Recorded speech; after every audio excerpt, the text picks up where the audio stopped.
Hello friends, good evening and welcome to my channel.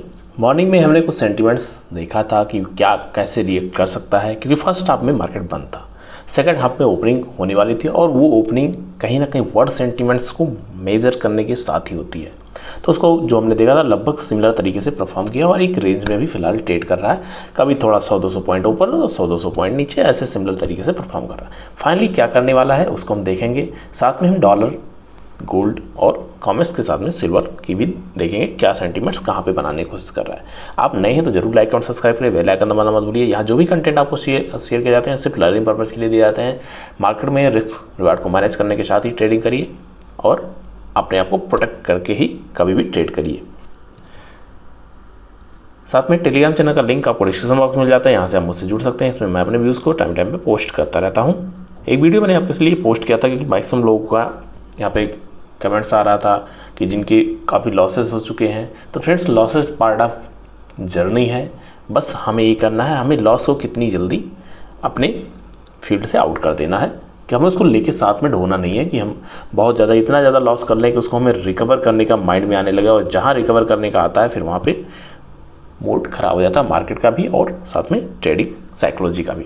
अगर in case यहाँ पे psychology की बात कर लेते हैं, जस्ट फॉर एग्जांपल, अगर आपने 5000 पॉइंट का लॉस लेके बैठे हो, इन केस आपका आज हो जाता है और आपके पास 10 लॉट है, तो कल को जब ये लॉस बड़ा होगा तो आपके पास अगर 50 लॉट भी रहता है तब भी आप वो पॉइंट एक होप में लेके बैठे रहोगे, और आज का छोटा आपको रिवार्ड कल को बहुत बड़ा रिस्क में लेके जाने वाला है। तो इसके लिए आपको साइकोलॉजी पे काम करना है। यहाँ पे जो भी ट्रेडिंग है ओनली बेस्ड ऑन साइकोलॉजी जितनी स्ट्रांग रहेगी उतना अच्छा आपको रिटर्न मिलने की कोशिश रहेगी। अब फ्रेंड्स, यहाँ पे डॉलर इंडेक्स की अगर बात कर लेते हैं तो कहीं ना कहीं भी पॉजिटिव होप में चलता हुआ देखने को मिल रहा है। 105 इंपॉर्टेंट लेवल है, उसके बाद में ज़बरदस्त मूव किया। ये जो यहाँ पे आपको देख रहा है डेटा, ये सिमिलर तरीके से डेटा है जैसा कि फेड का आउटकम आया था, CPI डाटा आया था, और जब ये इतना ज़बरदस्त ऊपर परफॉर्म कर रहा था कहीं ना कहीं उसमें गोल्ड और सिल्वर अंडररेटेड परफॉर्म कर रहे थे। यहाँ अगर देख रहे हैं तो एक अच्छा रेंज बना रखा है इसने, ऑल टाइम हाई के पास नहीं है बट अप्रॉक्स उसी के आसपास ट्रैवल कर रहा है। अगर इनके से यहाँ से भी ऊपर निकलने की कोशिश करता है तो फिर इसके लिए भी टॉप लेवल 2370 का लेवल रहेगा और इसके आसपास फिर मार्केट के लिए नया रेंज खुलने की कोशिश करेगा। फाइनली भाई आज की ट्रायल घूम रहा है, एक रेंज में घूमने की कोशिश कर रहा है, तो यहाँ पे भी इंपॉर्टेंट रेंज बनने की कोशिश कर रही है। अगर गोल्ड की बात कर लेते हैं तो गोल्ड में अगर आप देख रहे हैं कि जिसको हम कॉमेक्स की बात किए थे, अभी हम MCX को देख रहे हैं। MCX एक रेंज में बनता हुआ देखने को मिला। इसमें ओपनिंग 5 बजे के अराउंड में हुई है, उससे पहले क्लोज था फर्स्ट हाफ में। अभी 3 कैंडल, थर्ड कैंडल बना रहा है और थर्ड कैंडल का भी लेवल एक ऐसे रेंज पे है जो मार्केट के लिए अभी क्लियर कट मूड नहीं बनाता हुआ देखने को मिल रहा है।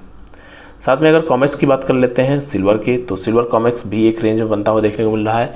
अगर ये ऊपर यहाँ पे 28.35 के ऊपर निकलने की कोशिश करता है तो फिर एक दोबारा से सप्लाई जोन से रिएक्ट करेगा और इसमें कुछ अच्छा इम्पैक्ट पड़ेगा तभी ये ऊपर ले जाने वाला रहेगा। अदरवाइज 23.8 और इसी बीच में इसको घूमना चाहिए। अगर इसके बीच में घूमता है तो कहीं ना कहीं इंडियन मार्केट में भी इसका इम्पैक्ट पड़ने वाला है, और इंडियन मार्केट को जैसा आप लोग देख रहे हैं एक ट्रेंड लाइन का हम सपोर्ट लेते हुए चल रहे हैं। जिस दिन ट्रेंड लाइन ब्रेक होती है उस दिन हमें एक अच्छा डाउन मूव भी देखने को मिल सकता है। लेकिन यहाँ पे जो भी कंडीशन रहेगी रिस्क रिवार्ड की बेस पे रहेगी। ऑल टाइम हाई 83,000 के आसपास है, जो कि मार्केट फर्स्ट टाइम यहाँ पे पहुँचा हुआ है और उसके बाद दोबारा से पोजीशन बना रहा है। अगर इसको ब्रेक करना है फ्रेंड्स तो यहाँ पे ये ब्रेक 1-2 दिन में कर देना चाहिए। अदरवाइज मार्केट अगर यहाँ पे थोड़ा और टाइम बिताता है और कुछ भी यहाँ से थोड़ा पॉजिटिव इम्पैक्ट पड़ता है तो फिर एक अपसाइड भी रैली आपको देखने को मिल सकती है। एवरीथिंग बेस्ड ऑन प्रोबेबिलिटी, ये कंडीशन है। और जब भी यहाँ पे ट्रेडिंग आपको देखना है उसको रिस्क रिवार्ड को मैनेज करने के साथ ही एंट्री एग्जिट का प्लान करना है। ट्रेंड लाइन यहाँ पे इंपॉर्टेंट सपोर्ट लेवल बना हुआ है।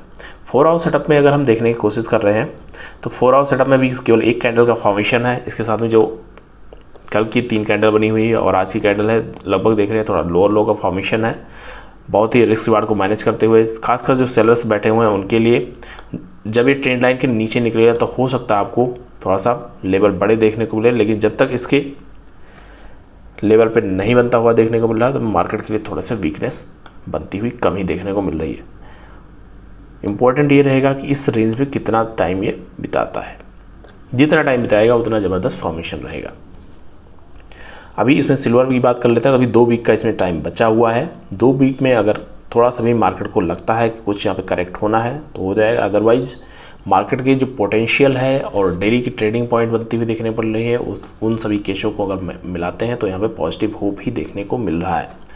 तो ओवरऑल सेंटीमेंट्स की अगर बात कर लेते हैं तो एक रेंज बनाया है और रेंज बनाने के बाद में दोबारा से ऐसे जोन पे खड़ा हुआ है जो कि एक अच्छा रिएक्शन यहाँ से फेस करने को मिल सकता है। अगर आप देखते हैं तो लगातार जो इसने स्टार्टिंग किया था अप्रैल मंथ से कंटिन्यू हायर हाई का रेंज बनाया है, लेकिन अभी ये आज तीसरा दिन है। अगर इस रेंज पे क्लोज कर देता है तो 3 दिन से एक जोन में लगभग ये ट्रेड कर रहा है। 82,000 से लेके 83,500 700 मतलब 500 से 700 पॉइंट, आप हार्डली 1000 पॉइंट का ले लेते हैं तो इस रेंज में 3 दिन बता रहा है। तो कहीं ना कहीं कुछ मार्केट के लिए फर्दर डिसीजन लेने का मौका बन रहा है। और इसमें जो वर्ल्ड सेंटीमेंट्स थे उसका भी डेटा आ चुका है। अब नेक्स्ट जो भी डेटा रहेगा 15 को बहुत ज़्यादा इंपॉर्टेंट डेटा नहीं है। अब इसमें जो फाइनल मीटिंग होगी वहाँ पे ज़्यादा इम्पैक्ट पड़ने वाले बनेंगे। तो हो सकता है कुछ प्रॉफिट बुकिंग आ जाए तो सेलर्स के लिए अच्छा है। अदरवाइज जो अगर बायर्स हैं अगर उनके विषय में बात कर लेते हैं तो कहीं ना कहीं लगातार पूरे अप्रैल मंथ में इवन 27 मार्च से कंटिन्यू बायर्स के ही कंट्रोल में चलता हुआ जा रहा है। अगर आप देखते हैं यहाँ पे 1 2 3 6 9 8 10 के बाद में 11वां दिन ट्रेड कर रहा है। 11वें दिन थोड़ा सा भी नेगेटिव बनता हुआ देखने को मिला, लेकिन इतना नेगेटिव नहीं है कि ये ट्रेंड लाइन को ब्रेक करके नीचे ट्रेवल करना स्टार्ट करे। तो आपके लिए जो हर इंपॉर्टेंट रेंज बना हुआ है 81,800 इंपॉर्टेंट लेवल का काम करेगा, उसको आपको वॉच करना है। अगर उसके भी नीचे निकलता है तभी यहाँ पे थोड़े से कुछ अपॉर्चुनिटी बनते हुए देखने को मिलेगी। अदरवाइज मार्केट एक रेंज में क्लोज करना चाहिए और थोड़ा टाइम और बिताए, फिर उसके बाद में डाउन साइड अगर ब्रेक करता है तो हो सकता है कुछ इंपॉर्टेंट लेवल मिल जाए। लेकिन कंडीशन बेस्ड है, अभी एक रेंज में बना है तो रेंज में हमें रेंज को कैसे ट्रेड करना है आई थिंक आप लोगों को पता होगा। मार्केट को वॉच करते रहिए, छोटी क्वांटिटी के साथ छोटे अमाउंट के साथ हम देखते रहेंगे। थैंक यू, मिलते हैं नेक्स्ट वीडियो में।